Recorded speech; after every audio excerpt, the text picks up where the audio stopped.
Hey, all you R-Space fans. Hope you guys are having a wonderful day or have had a wonderful day. Here's some stories from some folks looking to have a decision made, and they have no idea who you are. So let's listen into their story and give them a vote, shall we? First up, am I the a-hole for not financially helping family and friends despite being able to?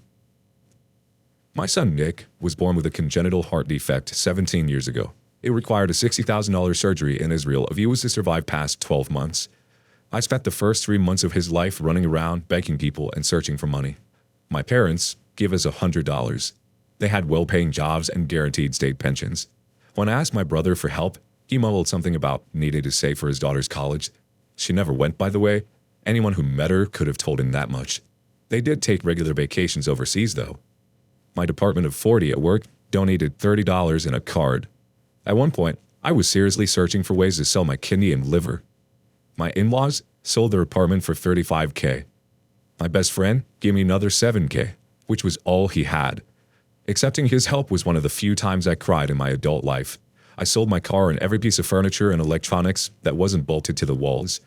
My in-laws moved in, and we spent the next 5 years living together, 5 people crammed into a 2-bedroom. Surgery was a success. As fate has it, I started a hustle, and it took off. After years of hard work, I moved our headquarters to a Central European country to be closer to our EU clients. Even discounting for about 2/3 of my wealth that is tied up in the business, I am a multimillionaire. My in-laws now have a 4-bedroom house. We pay for them to go on vacations 3 to 4 times a year, or did before 2020. My son is a hard worker who makes me a very proud father. I can't say I hate those two didn't help back in the day. Hate is a strong word. Rather, I feel like I've learned my lesson and don't expect anything from them. I don't invite my parents for visits. They are welcome to pay for their flights in a hotel room, but I won't cover their expenses like I do at the in-laws. My brother asked for a loan to start his business 5 years ago. I said the time wasn't right. 2 months ago, his daughter got into a car accident, drunk driving. Nothing seemingly life-threatening, but a lot of nasty scarring on her legs that require a costly cosmetic surgery. I suggest that he looks into downsizing as I am focused on helping my kids get a good education. Old co-workers who wanted to join my business once it took off were told to apply to the regular process, except for my best friend. He's been my partner from the start, and I sleep better at night knowing we've got each other's backs. It all comes without saying that there have been a lot of very unhappy people in my life. In our culture, you're expected to support your community and family, do favors. Nepotism is very much an ingrained thing. You're supposed to bring over your family if you're lucky enough to root yourself in the Western world, help friends emigrate. My parents tell me to my face they are ashamed of me and how the Western culture has changed me. I've been called many things, way worse than a-hole and heartless. After hearing my story, tell me, Reddit, am I though? Well, I've got my opinion, but let's see what the community says. Sad Responsibility 93 said, not the a-hole. Your in-laws sold their $35,000 house to help you. Your best friend gave you all he had to help your son. Nobody else helped you, or even pretended to help you and your son. Your in-laws deserve everything you're giving them because they were one of the only people there for you at your absolute lowest. You are going to sell your kidney for your son because nobody else helped you. Having your old co-workers who did not help you beg to get into your business don't deserve it. And not only that, but it is 100% fair that they're to apply just as anyone else. Your parents are just angry at you for not sharing your success. If you can't handle me at my worst, then you don't deserve me at my best. That goes for you and your son in relation to the rest of the family, not the a-hole, but your parents and old co-workers certainly are. Naruk Yuza said, not the a-hole. They're not obligated to help you and you're not obligated to help them. Don't help them. But your parents' comment about let nature run its course and instead try for a new baby, like, what the heck do they smoke? Who tells that to anyone? They essentially told you to let your son die and provide them with another grandchild. Should have gone no contact then and there. Nobody needs such people in their lives. T.A. Son Hart, who's the OP, replied with, it's very hard to explain this, but it's truly not as horrific as it sounds for people raised and living in that culture. I don't know how to get it across in a just manner. The only very weird analogy that comes to mind is how bone marrow jello is a delicacy in some countries that is served during holidays, and in other countries, people would have a complete what the heck moment if they are told this is food. Burns-a-lot 603 said, I understand what you're saying, but you were desperate to get the money because it was important to you, so you do whatever it took to make it happen, and they refused to help. For them to expect you to pay for cosmetic surgery for their daughter's scars from driving drunk is ridiculous after not helping at all for surgery to save your daughter's life. If you decide to pay some or all of her surgery, you should make it on the condition that she quits drinking and goes to meetings or counseling. A good percentage of people who drink and drive will continue to do it even after an accident or a DWI charge. Sexty Southern B said, "This is exactly what I was thinking. I'm sorry it happened and she got scars. But didn't she do it to herself? Shouldn't she need to work to earn her own way to fix the damage she did? Fortunately, it sounds like only to herself. And I don't mean just some therapy or get a job. She needs to seriously think about the consequences of what she did and how she could have killed someone, not just get handed a free pass and a huge sum of money for cosmetic surgery to cover it up. What's next? They expect OP to pay lawyer fees and get her into another country? I really think this comment is important because so far, OP has said no to everything asked for from everyone who wasn't with him in the hard times. The first time he says yes, where does it stop? That's it for the community's thoughts. Let's hear some of yours. Leave them down below in the comments. In the meantime, I'm going to move on to the next one. It's titled, "Am I the a-hole for telling my mom not to speak to me until she pays back 7 years of rent?" When my older brother and I were in high school, our mom explained that when we turned 18 and had graduated, whether we chose to go to college or not, she expected us to get a job and pay rent if we chose to stay at home. That wasn't a problem because we were taught we have to earn what we want, and plus, because we'd be adults at that point, so it only made sense. Fast forward to last Christmas. We had a small gathering, just my mom, 2 younger brothers, and me. The oldest couldn't be there, as he joined the Air Force out of high school and is wherever they happen. So anyway, gifts were opened and everyone is just relaxing and whatnot. I'm talking to the brother after me. He's 18, turning 19 in February. I ask him about school, his major, and what he plans on doing. General small talk. Well, he brings up how once it's back in stock, he plans on buying a PS5, a bigger TV for his room, and several other things. I chuckle and say that's a lot to drop in a single purchase, joking about if he can afford that and still pay rent. He gets confused and says that he doesn't pay any rent. And me wanting to confirm asks, and sure enough, he never paid anything for rent once he got a job after graduating. I dropped the conversation after that, but it didn't sit right with me. So on the 30th, I had called my mom and just asked her why she never charged my younger brother rent.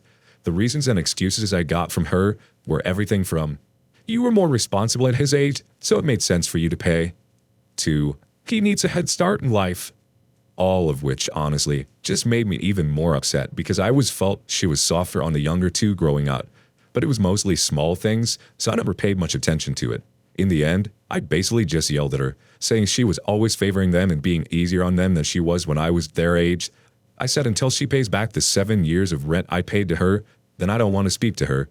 I guess she ended up telling people because after that call, I received a few calls from family members who say I was being an a-hole, making my mom cry for doing her best as a parent and etc. Even my older brother had called to say how much I ruined the holidays, and I was just being greedy, and that there's no way she can pay that back.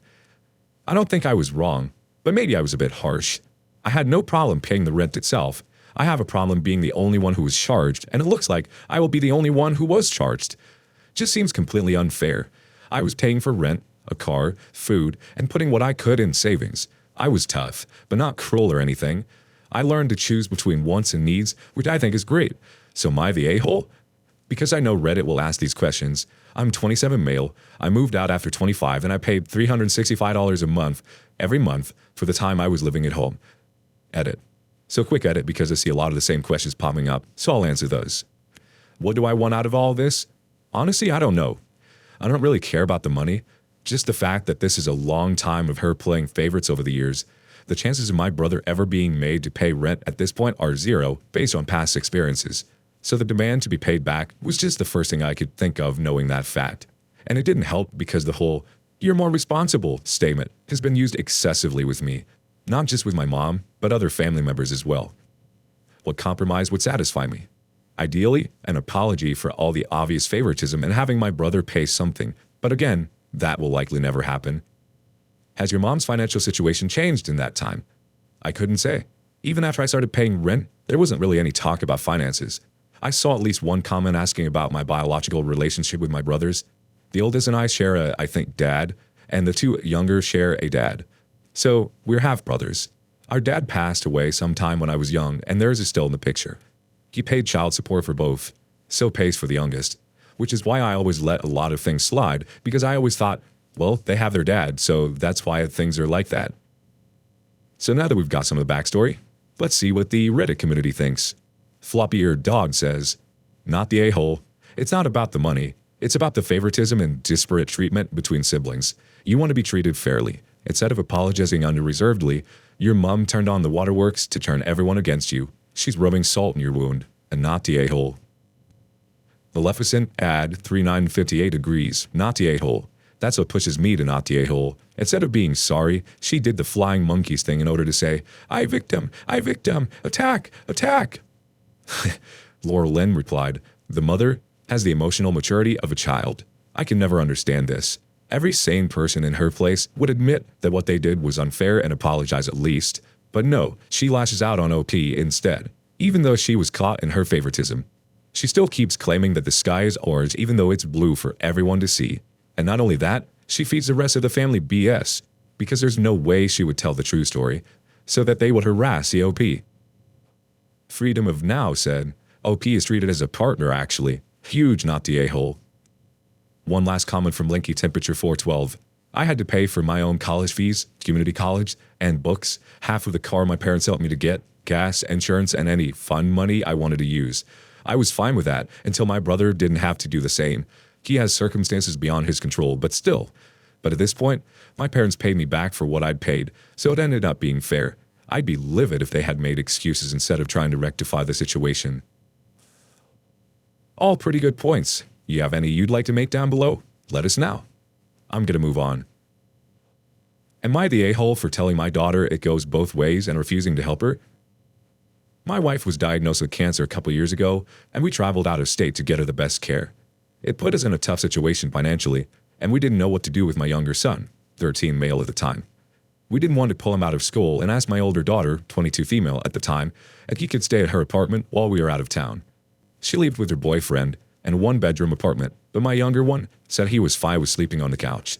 She has an Etsy business and works from home, and there's a bus stop for my son right by her place, so she wouldn't have to drop him anywhere and could keep an eye on him after school, so I thought it wouldn't be too bad. However, she said she felt horrible, but this was too big of an ask and she couldn't help out. My friends were the ones who stepped up, and my son rotated and stayed at each other's houses every month till we were able to return. We were financially in a horrible place and had to sell our home and downsize to a 2-bedroom apartment. We eventually got through the nightmare, and my wife is fully recovered, but we went no contact with my daughter. She reached out to us recently and said her boyfriend got laid off and her business hasn't been doing great this year, and they're struggling with their bills. She wanted to stay at our apartment while working at her new retail job to save money. I told her absolutely not. Helping family out goes both ways, and she didn't deserve our help. She'd been blowing up our phones, calling us horrible parents. Are we the a-holes here? Edit. We did say we would cover our son's living expenses, but my daughter refused because she said she was okay babysitting him 1 to 2 times a week, but didn't want the responsibility of looking after him full time. Another edit. My son was given the choice of coming with us and changing school districts, but he wanted to stay with his sister. He ended up staying at his best friend's houses, and we've known their families forever, so he was fine. However, his first choice was staying with his sister, and we went to her first because she was family. We weren't sure how long treatment would take. If it just ended up being a couple of months, we didn't want him to have to move back and forth between schools. It turned out to be longer. We would have all moved permanently, but that ended up not needing to happen. The way this story was told, I've got my reservations, but let's see what the community thinks and what you think in the comments down below. Starting with My Tasun. What the heck is wrong with everyone here? I wouldn't dump my brother when my parents are struggling to keep my mom alive and fighting cancer. You are all mad. I could have been 15 and would have done everything in my power to make the situation a little bit easier. Forget your daughter. It's true that help goes both ways. Reddit, you are the first ones to say that families shouldn't forgive everything just because, and are the first ones to suggest no contact. Here's the perfect example of double standard, because if OP was the wronged son, you would all be screaming bloody murder against the parent. But for some reason here, the context wasn't bad enough, and the daughter deserves another chance after abandoning her brother while her mother had freaking cancer? No way. Not the a-hole. Big Man Groting Fam agrees. Exactly. I agree with you wholeheartedly. Not the a-hole, OP. Frequent visitors to this sub will have noticed that lots of people attempt to sing from the same hymn sheet as the hive mind in order to get upvotes. This topic is very similar to the standard, my parents make me, parentification. Threads that pop up frequently that they've not taken any real time to consider the specifics. They see a sibling being asked to look after another sibling without taking into account the nuance. One parent dying. Both parents go off to save said parent's life. Adult daughter can't watch her teenage brother. Adult daughter is crap and is in serious need of a life lesson, which thankfully is about to hit her square in the face. Sounds like there's some people on both sides of the line for this one. How about you guys? We're anxious to see what you guys say down below. But we'll move on for now, with the story titled, Am I the a-hole for going behind my mom's back to get a diagnosis? So, background to this. I, 17 male, have a twin sister, 17 female. Our parents have always kind of had us compete with each other and are especially sticklers for academics. My sister has always done much better than me on that front. To be honest, I've always found school very frustrating. It's not like I'm thick or anything. I know loads of stuff and often know the answers in class. I've just always struggled with focusing and putting my thoughts together coherently in a way teachers like. I also have a horrible memory, so exams were a nightmare. I can study and study and study something for hours sometimes and still not remember when it comes to the test. And that's when I can study. Sometimes I honestly really want to, but I just can't. Like, I'll sit there staring at my workbook for ages, and then there's just some block where I can't do it. My parents just kind of ignore all of this and tell me to study harder like my sister. I try some of her study methods, and some of them help, but mostly, they don't work for me. I always kind of thought I was just doomed to be crap at education. The situation. I started dating a boy about a year ago whose big sister is a psychologist. A few months ago, he and I were talking about school while she was in the room, and she kind of said, Sorry to butt in, but have you ever been tested for ADHD? I said I hadn't, because I didn't think I had it. The image I had of ADHD was always the rambunctious kid who played class clown, which is very much not me. She explained that wasn't always the case, and a lot of things I was describing sounded like ADHD symptoms.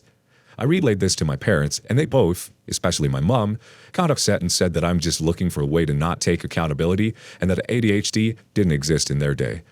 I got upset, but talked to my boyfriend's sister again, and she pointed me in the right direction to go and talk to people about it without my parents overseeing. Obviously, with the Rona, it was difficult, but I managed to get the necessary appointments and finally had to confirm that I have ADHD. Now my parents are mad. They keep on about how I'm just trying to remove responsibility and how they don't recognize the diagnosis is valid. They've also said they don't want me talking to my boyfriend anymore, saying his family is a bad influence. We're both upset about it. Was it a bad idea for me to go to get the diagnosis when they told me not to? Interesting predicament. Let's see what the comments are and then what you think down below. Words Make Us starts us off with, So, absolutely not the a-hole. After reading the first paragraph, it seemed like a classic ADD without the hyperactive. But why go behind their backs instead of looping them in? How were you able to get a specialist appointment without your parents' consent? Go vent your age and insurance. Unless where you live, the protocols are different. Update the post. Didn't realize that ADD was no longer a diagnosis, but rather ADHD manifests as both internal and external hyperactivity. It's been a long time since I researched it. Thanks y'all for helping me to understand. OP replied with, I'm in the UK. We don't need insurance. My boyfriend's sister pointed me to some child psychologists who often deal with kids my age and my situation. Overbearing, controlling, abusive parents who try to stop them getting help. Words Make Us came back with, It is awesome that you were able to get a diagnosis then. I'm sorry your folks were upset. And still, not the a-hole. Hopefully, they will calm down and understand the necessity of this diagnosis. Baby Bear Bennett chimed in with, In the UK, you don't need parents' consent for most things from 16. At 16, you can legally have sex, rent your own place, and that's when doctors no longer have a right to disclose any of your medical information with your parents. At 17, you can drive, and at 18, you can do everything else. 21 is only for some very niche strip clubs. There's also a lot of people that think ADHD doesn't exist and is just an excuse for lazy parents to have naughty kids. Also not the a-hole, OP. I'm glad you're getting help and just wish you'd gotten it sooner. Your parents are borderline neglectful at best for forcing you to not get help. Edit.